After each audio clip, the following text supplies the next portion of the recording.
A contentious higher education bill is now headed to the governor's desk. Senate Bill 1 makes dozens of changes at Ohio's public universities, including banning DEI programming and prohibiting faculty strikes.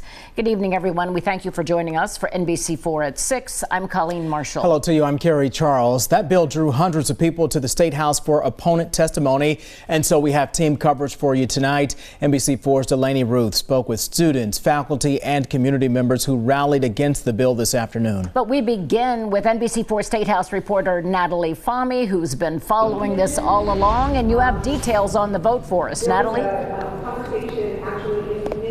Yeah, Colleen, Carrie, it was a passionate floor debate that lasted nearly 3 hours this afternoon before the House ultimately passed it. Only 3 Republicans voted against it, sending it back to the Senate for just one more quick vote before it will go to Governor Mike DeWine's desk.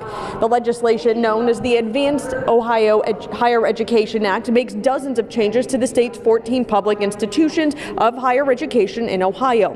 While it does things like change faculty tenure, review policies, it also prohibits universities from taking stances on political topics, from climate policy to abortion.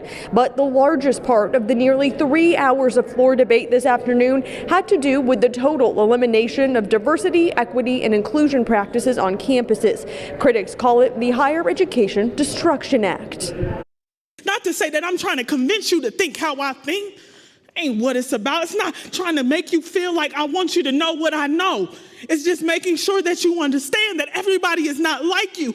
Senate Bill 1 is about making sure Ohio's higher education system is fair, it's transparent, and it's focused on the student's success, not ideological conformity. Because the House made a few small changes to this legislation, it now has to go back to the Senate for what we call a concurrent vote. The Senate is likely to take that vote next week and send it to Governor Mike DeWine's desk. Governor Mike DeWine has indicated that he will sign this legislation when it gets to his desk. Local for you at the State House, I'm Natalie Fahmy, NBC4.